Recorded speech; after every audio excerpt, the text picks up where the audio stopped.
것 같은데 이게 저희 한미 정상회담이 예정돼 있지 않습니까? 네. 한 번씩 퀀텀 정보가 될 것 같다라는 겁니다. 조선은 끝나지 않을 것 같다. 한미 협상 분야, 원전 분야가 들어갈 것 같은데 두산에너지 기준으로 주가가 올랐다가 옆으로 횡보해서 지금 올라가려고 하고 있어요. 지금부터 한 9월 초 중반, 적어도 10월 초까지는 소위 내러티브가 발동되는 시즌입니다.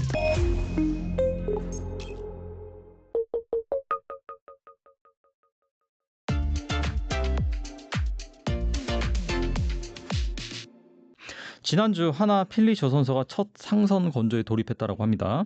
트럼프 대통령이 마스가 전략의 핵심 파트너로 한국을 지목한 지 불과 일주일 만에 조선 업계가 빠르게 움직이고 있는데 한국 조선주 그가 많이 올랐다 그런 얘기가 있는데 이걸로 인해서 새로운 랠리 가능성이 있을지 어떻게 보시나요? 저는 일단 조선은 끝나지 않을 것 같다라는 표현이 맞을 것 같아요. 끝나지 않을 것 같다가 뭐냐면은 많이 오르긴 했으니까 지금. 그렇죠. 네. 일반적으로 많이 올랐습니다. 많이 올랐는데 이거죠. 지금 오른 주가를 미국의 이런 마스카 프로젝트부터 시작해서 이런 것들이 정당화할 수 있을까라는 것부터 시작을 해야 되지 않겠습니까? 이 지금 마스카 프로젝트 관세 타결되기 이전의 논리는 뭐였냐면 아마 기억을 하실 겁니다. 3분기 중에 LNG선 발주가 나와야 된다. 이게 첫 번째 트리거가 됐을 거예요. 근데 아직은 안 나오고 있어요. 그리고 이것도 역시 기다리고는 중이고요. 마스카 프로젝트가 같이 엮이면서 그리고 일정 면으로 봤을 때 아마도 20 며칠 날이 될 것 같은데 이게 저희 한미 정상회담이 예정돼 있지 않습니까? 네네. 그러면 구체적인 협력 프로젝트가 일부 나오지 않을까 싶습니다. 그렇기 때문에 오늘 제가 현장에서 얘기한 거 그대로 말씀드리자면 적어도 그때까지는 조선주가 크게 부러지지 않을 것 같습니다라고 얘기를 했어요. 왜냐면은 최근에도 오르긴 올랐는데 또 흔들릴 때 많이 흔들려요. 조선주도 또 올랐기 때문에 수급이 이쪽으로 쏠리지 않으면 그런 거고 러프한 내용이 뭐냐면은 미국 군함 MRO잖아요. 이 MRO는 한국에서 진행된다는 얘기가 나오지 않습니까? 이게 뭐냐면 기본적으로 미국 같은 경우는 인도 지원 그리고 정비 지원이 계속 되니까 한국에서 MRO 사업을 해야 되겠다라는 부분 당연히 알고 있을 거고요. 그렇기 때문에 미국 내에서도 우리 쪽으로 발주가 충분히 초기에는 왜냐하면 이게 우리가 그런 걱정 많이 하잖아요. 기술 유출이라든지 이런 거는 당장 지금 뭐 추가적으로 뭐 국가적인 프로젝트로 그런 걸 당연히 방지를 해야겠죠. 당연히. 그렇지만은 일단 조선소 하나 건립되는데 꽤 오랜 기간이 걸리는데 물론 우리 질문의 내용처럼 필리조선소의 첫 사업을 이제 떠서 시작을 할 것 같은데 이런 것들은 그냥 이미 시작되는 과정 중에 하나라는 보는 거고 그렇기 때문에 꾸준할 가능성이 큰데 지금 밸류에이션이 용인되려면은 추가적으로는 다른 것들 그러니까 LNG선 발주라든지 혹은 MRO 프로젝트가 하나씩은 주스로 혹은 수주로서 나오는 것이 확인이 돼야지 여기서 한 번씩 퀀텀 정보가 될 것 같다라는 겁니다. 그리고 2분기 실적 잠깐 말씀 좀 드리자면은 이거죠. 2분기에 어느 업체들이 잘 나왔냐면 엔진 업체들. 엔진. 엄청 네. 잘 나왔어요. 그러니까 이게 기자재 쪽에서도 엔진 업체들이 기존 컨센 대비해서 거의 30%, 40% 잘 나오고 있기 때문에 이쪽에 대한 추세도 역시 나빠지진 않을 것 같고요. 그리고 기자재 업체들도 나쁘진 않았습니다. 근데 완성 조선소들이 컨센 부합 정도 나왔었거든요. 그러면 역시 이것도 말씀드린 것처럼 이것들이 좀 더 정당화 되려면은 추가적인 수주 한 번씩은 미국에서. 근데 이게 뭔가 나와야 된다라는 것 자체가 저희 목소리 톤 자체가 안 나올 것 같은데 기다리고 있습니다가 아니고요. 곧 나올 것 같은데 언제인지 모르겠습니다가 맞는 것 같아요. 왜냐면 지금 이거는 아까 정상회담 일정도 좀 말씀드리긴 했는데 아마도 협력상으로 한 번씩은 나올 가능성이 여태까지 나오지 않았었나요? 그죠? 그래서 저는 좀 기다리고 있는 편이 말씀드리고 있습니다.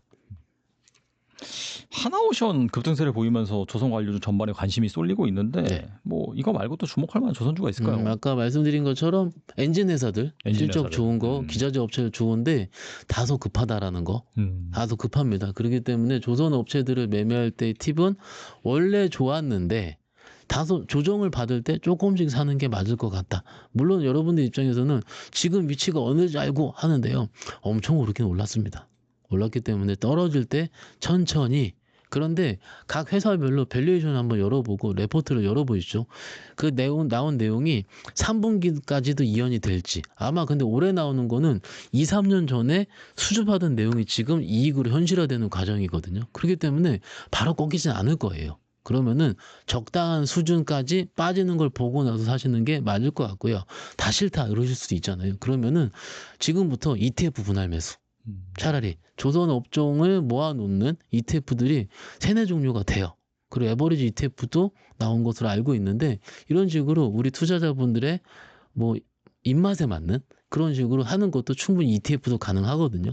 얘기 나온 김에 ETF 조금 강조시켜드리는 이유가 뭐냐면 우리가 소위 주식을 털리는 가장 큰 이유는 개별 종목이에요. 개별 종목이 그거가 먼저 꺾이기 때문에 그렇거든요. 편하게 최근 입장에서 제가 오늘 기준 말씀드립니다. 하나 오션이 빡 꺾였어요. 많이 올랐던 게. 그러면은 그 전까지 시장에서 어떤 얘기하냐면 하나 오션이 제일 좋다라고 얘기를 합니다. 안 꺾이고 있으니까는 제일 세게. 그거 팍 꺾이면은요 많이 올랐으니까라고 얘기를 합니다. 무슨 얘기냐면 시장의 그날의 기초 체력, 그날의 컬러에 따라서 해석하는 게 계속 달라지기 때문에 그래요. 올라가는 시장에서는 하나 오션이 짱이죠. 왜냐면 가장 세게 올라가고 있고 MR로부터 시작해 필리존 다 좋으니까는. 그런데 만약에 여기서 꺾이게 된다면 많이 오른 거가 부담이 된다라는 거예요. 그렇죠. 그러면은 지금처럼 실적 발표 다 끝난 상황에서 그 다음에 내러티브가 있을지 모르는 컨셉은 여기서 저는 컨셉을 LNG로 잡으면 좋을 것 같거든요. 그렇죠. 그러니까 LNG 선에서 파생된 섹터들 있지 않습니까? 여러분들. 그런 것들을 지금 많이 안 올랐어요. 오히려 차라리 그런 식으로 천천히 분할매수 하신다면 제가 보기에는 조선 섹터 내에서 여러 가지 컬러가 있으니까는요. 잘 고민하시면 어떨까 말씀드리고 있습니다. 그리고 두산 에너빌리티가 최근에는 중동, 동남아 가스 발전까지 수주에 성공하고 있습니다. 2분기 실적은 부진했지만은 한미 협상에 원전 분야가 포함되면서 하반기 기대감도 역시나 커지고 있는데 앞으로 성장 동력은 충분하다고 볼 수 있을까요? 일단 우리가 원전을 얘기를 할 때 나쁘게 얘기를 하면은 여태까지 수주만 받아는 너무 비싸다. 두산 에너빌리티 기준으로 올해 PER 한 6, 700배 나올 거예요. 비싸죠. 비쌉니다. 네네. 비싼데 주가가 올랐다가 옆으로 횡보해서 지금 올라가려고 하고 있어요. 그게 된 원인이 뭘까라고 생각했을 때는 AI죠. AI 낙수 효과가 끝나지 않을 것 같고요. 기본적으로 우리가 알고 있는 주도주라고 얘기를 할 때 AI 낙수 효과 혹은 이런 것들은 대부분 미국에서 태어나게 됩니다.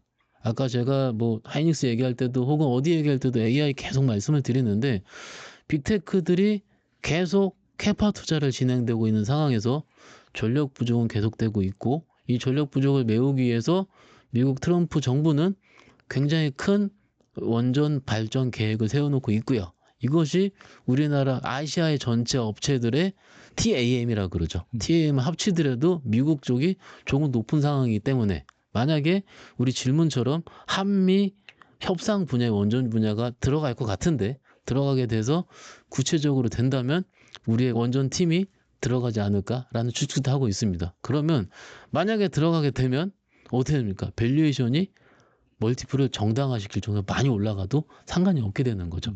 지금까지는 우리가 뭐 유럽이라든지 다른 나라 국가 수주하다가 미국 수주가 계속될 수 있다? 이런 것들이 만약에 나온다면은 밸류에이션 주는 거는 굉장히 크게 될 겁니다.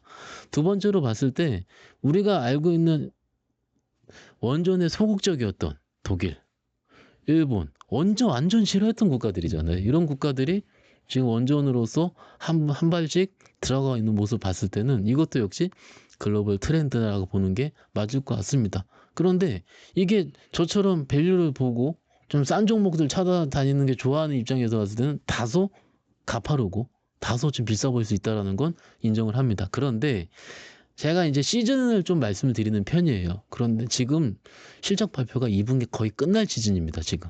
그러면은 지금부터 한 9월 초 중반, 적어도 10월 초까지는 소위 내러티브가 발동되는 시즌입니다.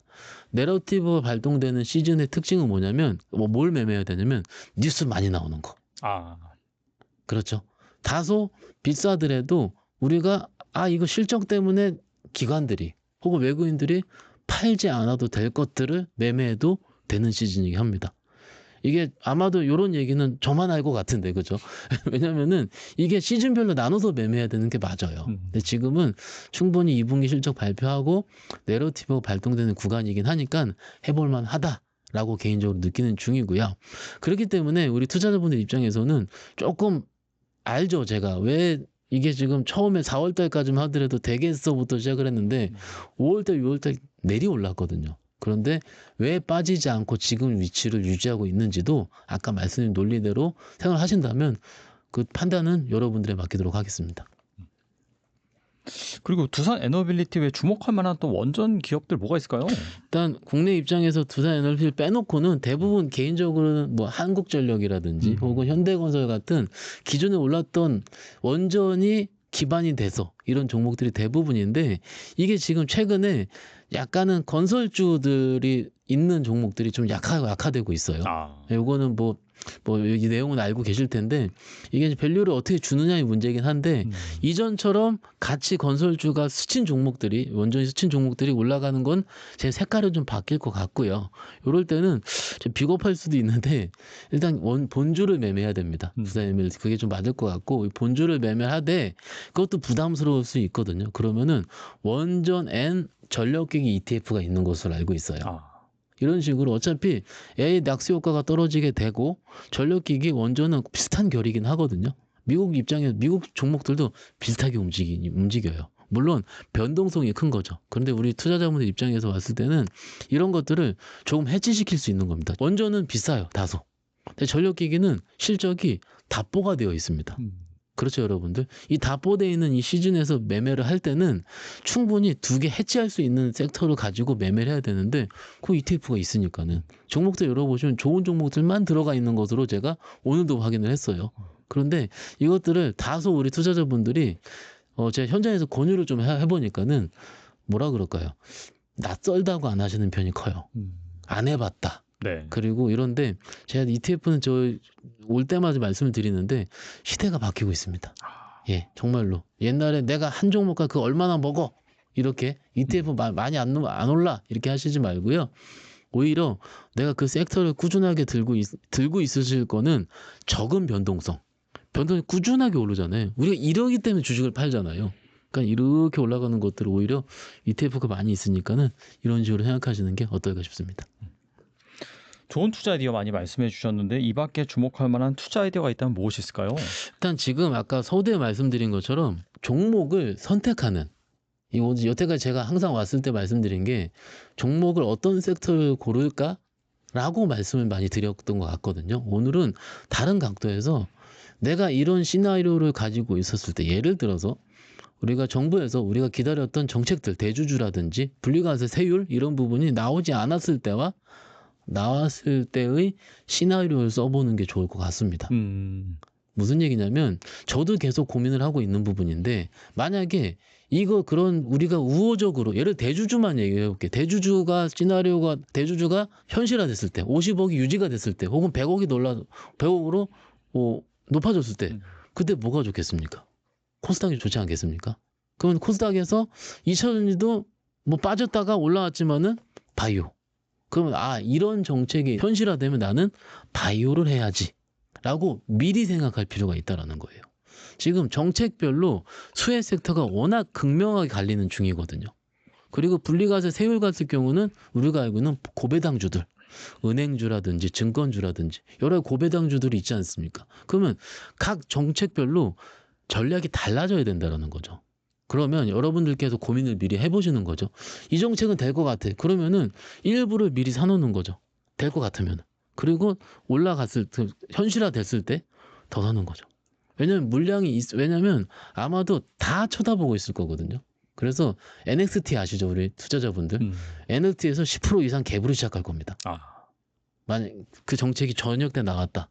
그러면 못 잡아요. 물량이 있어야지 더 잡을 수가 있거든요. 근데 물량이 없으면 못 잡아요. 그렇기 때문에 제가 이것도 어떻게 보면 정책적인 부분에 제가 어떻게 답을 내릴 수가 없지 않습니까? 상상력이라든지 우리 여러분 주식도 어쩌면 일종의 상상과 기대의 영역이긴 한데 이런 것들을 고민하신다면은 전략적으로 일부 들어가서 더 살 수 있는 이런 것들의 트레이딩에 대한 아이디어를 조금 더 여러분들이 생각할 필요가 있다라는 거고, 그리고 지금 미국도 많이 올랐다고 말씀을 드렸잖아요. 미국이 부러지면 어디까지 부러질까? 이것도 미리 생각을 해야 된다는 거죠. 나스닥은 신고가인데 여기서 PR 계수가 지금 20배가 넘잖아요. 지금 미국도 비쌉니다. 네. 근데 비싼데 싼 레벨이 어느 정도까지 될까? 이런 것들이지 않습니까? 미리 생각을 해야지 빠졌을 때 당황하지 않고 더 살 수 있거나 혹은 우리가 신규 매수를 들어가게 되는데, 이미 지금 생각을 안 하고 있는 이런 상황에서 유튜브라든지 TV 뭐 다 보면 아시잖아요. 빠지면 더 빠진대. 이 큰일 났다. 현금 확보해라. 120포인트 빠진 날 현금 확보하래. 이거 말도 안 되는 소리인데 그땐 사야죠. 아무 준비가 안 돼 있는 상황에서 100포인트를 맞았다 했을 때는 하다가 손절밖에 안 나가는 이런 상황이 항상 보셨던 거지 않습니까? 그러면은 정책적인 부분, 미국의 위치에 대한 거, 이런 것들을 같이 가지고 있다면 저는 개인적으로 최근에는 현금이 조금 있어야 된다는 주의긴 하거든요. 그렇죠? 현금을 들고 있는 것도 하나의 주식을 하는 것과 같습니다. 주식을 팔면 현금이 생기잖아요. 네. 그런데 여러분들이 주식을 팔건 다 팔았잖아요. 왜냐하면 수익이 난 것들. 그러면 지금 마이너스가 난 것들이라는, 혹은 플러스가 난 것들이 있다면 내가 얼만큼 대한 거를 내가 현금화를 해서 가지고 있을까? 이것도 고민이 돼야 된다는 거죠. 아마 이 8월, 9월 넘어가서 정책적인 부분만 잘 풀리면은 저는 개인적으로 장 되게 좋게 봅니다. 엄청. 잘 풀릴 거라고 믿고 싶고요. 근데 풀리지 않더라도 저는 대응할 수 있습니다. 왜냐하면 아까 말씀드린 조방원들이 있잖아요. 그런 것들에 별로 상관이 없는 구조적인 성장 섹터들이 또 있지 않습니까? 거기서 충분히 저는 매매할 수 있습니다. 똑같습니다. 우리 투자자분들도 이런 뭔가의 그런 뭐라 그럴까요? 자신감. 내가 이걸 공부할 때 이게 좋아. 그러면 내가 더 살 수도 있어야 되고, 이런 것들이 충분히 필요한데, 미국도 AI가 좋아서 지금 엔비디아, 애플 이런 것들 지금 내리 올라가고 있는데 그게 그냥 올라간 게 아니라 진짜 좋아서 올라간 거거든요. 근데 우리 지금 보면은 전력기기 업체들이 있지 않습니까? 안 빠진 거 허다해요. 딱 짱짱하게 올라가고 있어요. 굉장히 단단하게. 거기는 실적도 되고 내러티브 되는 거거든요. 근데 그것들을 미리 들어가신 분들 아니면 지금 못 삽니다. 올랐기 때문에. 밑에 50% 올랐거든요. 새로 다시 될 수 있다는 그런 것들을, 혹은 내가 그쪽에서 빠지면 내가 들어갈 수 있다라는 스터디가 돼 있어야지. 이렇지 않습니까? 3200이 지금 다소 어설픈 구간대예요. 지금 주식이. 지수도 그렇고. 그러면 정책적인 부분 발현됐을 때, 되지 않았을 때, 여기서 어떻게 이거를 미리 시나리오를 써놔야 이 다음에 내가 대응을 하고, 주식이 또 그때 내가 살아 있어야지.